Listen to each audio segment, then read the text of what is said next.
want to start with just a basic question. Mark, what happened? What went wrong? So this was a major breach of trust, and I'm really sorry that this happened. We have a basic responsibility to protect people's data, and if we can't do that, then we don't deserve to have the opportunity to serve people. So our responsibility now is to make sure that this doesn't happen again. And there are a few basic things that I think we need to do to ensure that. One is making sure that developers like Alexander Kogan, who got access to a lot of information and then improperly used it, just don't get access to as much information going forward. So we are doing a set of things to restrict the amount of access that developers can get going forward. But the other is we need to make sure that there aren't any other Cambridge Analyticas out there, right, or folks who have improperly accessed data. So we're going to go now and investigate every app that has access to a large amount of information from before we lock down our platform. And if we detect any suspicious activity, we're going to do a full forensic audit. Facebook has asked us to share our data, to share our lives on this platform, and has wanted us to be transparent. And people don't feel like they've received that same amount of transparency. They're wondering what's happening to their data. Can they trust Facebook? Yeah, so one of the most important things that I think we need to do here is make sure that we tell everyone whose data was affected by one of these rogue apps, right? And we're going to do that. We're going to build a tool where anyone can go and see if their data was a part of this. So the 50 million people that were impacted, they will be able to tell if they were impacted by this? Yeah, we're going to be even conservative on that. So we may not have all of the data in our system today. So anyone whose data might have been affected by this, we're gonna make sure that we tell.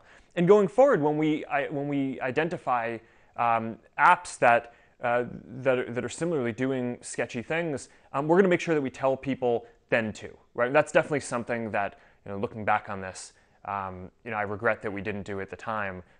And I think we got that wrong, and we're committed to getting that right going forward. I want to ask about that, because when this came to light, you guys knew this a long time ago, that this data was out there. Why didn't you tell users? Don't you think users have the right to know that their data is being used for different purposes?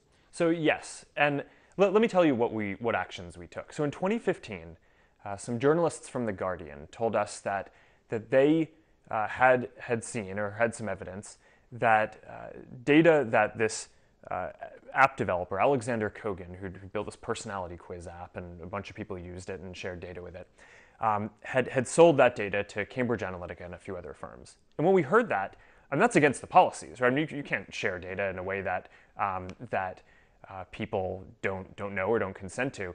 We immediately banned Kogan's app, and further, we made it so that Kogan and Cambridge Analytica and the other folks with whom we shared the data, we asked for a formal certification that they had none of the data from anyone in the Facebook community, that they deleted it if they had it, and that they weren't using it. And they all provided that certification. So as far as we understood around the time of that episode, there was no data out there. So why didn't Facebook follow up? You say you certified it. I think, why wasn't there more of a follow-up? Why wasn't there an audit then? Why does it take a big media report to get that proactive approach?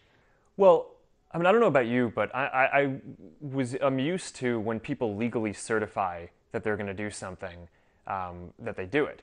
But I think that this was clearly a mistake in retrospect. Was it putting too much trust in developers? I mean, I think it did.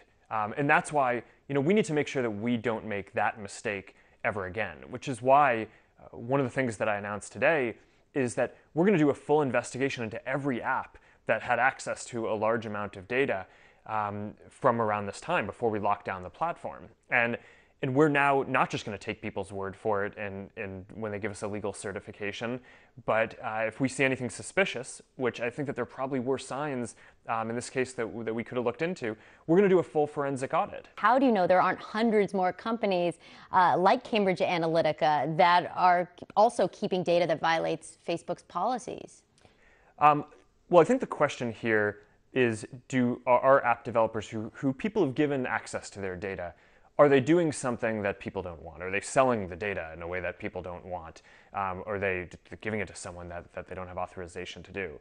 And this is something that I think we now need to go figure out, right? So for all these apps, That's got to be a hard, I got to say, that's going to be a really challenging ordeal. How do you actually go do that? Because you talk about it being years ago, and then you guys have made it a bit stricter for that kind of information to be shared. But backtracking on it, it's got to be really difficult to find out where that data has gone and what other companies have shady access. Yeah, I mean, so as you say, I mean, the good news here is that we already changed the platform policies in 2014. But before that, we know what the apps were that had access to data. We know how many people were using those services, and we can look at the patterns of their data requests. And based on that, we think we'll have a pretty clear sense of whether anyone was doing anything abnormal, and we'll be able to do a full audit of anyone who is questionable. Do you have any scale or any scope of what you expect to find? Anything in the scope of what happened with Cambridge Analytica, where you had 50 million users? Well, it's hard to know what we'll find, but we're going to review thousands of apps. So this is going to be an intensive process, but this is important. I mean, this is something that, in retrospect, we clearly should have done upfront with Cambridge Analytica. We should not have trusted the certification that they gave us, and we're not going to make that mistake again. I mean, this is our responsibility to our community. If you told me in 2004, when I was getting started with Facebook, that a big part of my responsibility today would be to help protect the integrity of elections against interference by other governments, you know, I wouldn't have really believed that that was going to be something that I would have to work on 14 years later. I'm going to challenge but you. we're here now. I'm going to challenge you. And we're going to make sure that we do a good job at it. Have you done a good enough job yet? Well, I think we will see. But you know, I think what's clear is that in 2016, we were not as on top of a number of issues as we should have, whether it was Russian interference or fake news. But what we have seen since then is, you know, a number of months later, there was a major French election, and there we deployed some AI tools that did a much better job of identifying Russian bots and basically Russian potential interference and weeding that out of the platform ahead of the election. And we were much happier with how that went. In 2017, last year, during the special election in the Senate seat in Alabama, we deployed some new AI tools that we built to detect fake accounts that were trying to spread false news. And we found a lot of different accounts coming from Macedonia. So, you know, I think the reality here is that this isn't rocket science, right? I mean, there's a lot of hard work that we need to do to make it harder for nation states like Russia to do election interference, to make it so that trolls and other folks can't spread fake news. But we can get in front of this. And we have a responsibility to do this, not only for the 2018 midterms in the US, which are going to be a huge deal this year, and that's just a huge focus of us, but there's a big election in India this year, there's a big election in Brazil, there are big elections around the world, and you can bet that we are really committed to doing everything that we need to make sure that the integrity of those elections on Facebook is secured. I can hear the commitment, but since I got you here, do you think that bad actors are using Facebook at this moment to meddle with the U.S. midterm elections? I'm sure someone's trying, right? And I'm sure that there's, you know, V2 of version 2 of whatever the Russian effort was in 2016. I'm sure they're working on that, and there are going to be some new tactics that we need to make sure that we observe and get in front of. Do you know speaking of getting in front of them, do you know what they are? Do you have any idea? I mean, yes, and I think we have some sense of the different things that we need to get in front of. Are you specifically seeing bad actors try to meddle with the U.S. election now? I'm not 100% sure what that means, because I mean, it's not. I think that the candidates aren't all defined and all that. Are you seeing anything new or interesting? Well, what we see are a lot of folks trying to sow division, right? So that was a major tactic that we saw Russia try to use in the 2016 election. Actually, most of what they did was not directly, as far as we can tell from the data that we've seen, was not directly about the election, but was more about just dividing people. And you know, so they'd run a group on, you know, for pro-immigration reform, and then they'd run another group against immigration reform and just try to pit people against each other. And a lot of this was done with fake accounts that we can do a better job of tracing and using AI tools to be able to scan and observe a lot of what is going on. And I'm confident that we're going to do a much better job. Lawmakers in the United States and the UK are asking you to testify. Everybody wants you to show up. Will you testify before Congress? So the short answer is I'm happy to if it's the right thing to do. You know, Facebook testifies in Congress regularly on a number of topics, some high profile and some not. And our objective is always to provide Congress with this extremely important job to have the most information that they can. Right? We see a small slice of activity on Facebook, but but Congress gets to have access to the information across Facebook and all other companies and the intelligence community and everything.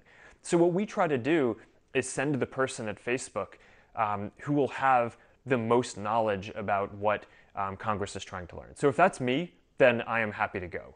What I think we found so far is that typically there are people whose whole job is focused on an area, but I would imagine at some point that that there will be a topic where I am the sole authority on, and it will make sense for me to do it, and I'd be happy to do it at that point. You are the brand of Facebook. You are the name of Facebook. People want to hear from you. And that's why I'm doing this interview. But I think that there's the question in a question of congressional testimony is what is the goal, right? And that's not a media opportunity, right? Or at least it's not supposed to be. The goal there, I think, is to get Congress all the information that they need to do their extremely important job. And we just want to make sure that we send whoever is best informed at doing that. I agree separately that that there's an element of accountability where I should be out there doing more interviews. And as uncomfortable as it is for me to do a TV interview, it's I think that this is an important thing that as a discipline for what we're doing, I should be out there and being asked hard questions by journalists. Knowing what you know now, do you believe Facebook impacted the results of the 2016 election?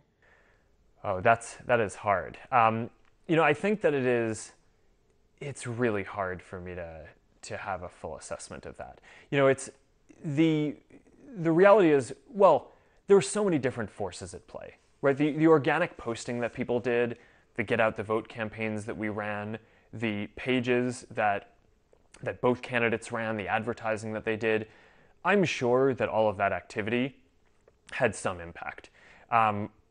It's hard for me to assess how much that stacked up compared to all of the campaign events and advertising that was done off of Facebook and all of the other efforts.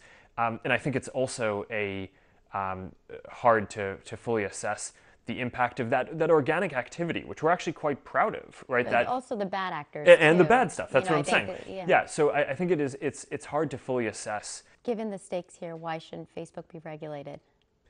I actually am not sure we shouldn't be regulated. I think in general technology is an increasingly important trend in the world, and I actually think the question is more what is the right regulation rather than yes or no, should it be regulated? What's the right regulation? Well, there's some basic things, then I think that there are some big intellectual debates. On the basic side, there are things like ads transparency regulation that I would love to see, right? If you look at how much regulation there is around advertising on TV and print, it's just not clear why there should be less on the internet, right? You should have the same level of transparency required. And I don't know if a bill is going to pass. I know a couple of senators are working really hard on this, but we're committed, and we've actually already started rolling out ad transparency tools that accomplish most of the things that are in all the bills that people are talking about today. Because we just think that this is an important thing. People should know who is buying the ads that they see on Facebook. And you should be able to go to any page and see all the ads that people are running to different audiences. How has being a father changed? Changed your commitment to users, changed your commitment to their future and what a kinder Facebook looks like? Well, I think having kids changes a lot. And like what? Well, I used to think that the most important thing to me by far was, my having the greatest positive impact across the world that I can. And now, I really just care about building something that my girls are going to grow up and be proud of me for. And I mean, that's what is kind of my guiding philosophy at this point is, when I come and work on a lot of hard things during the day and I go home and just ask, will my girls be proud of what I did today?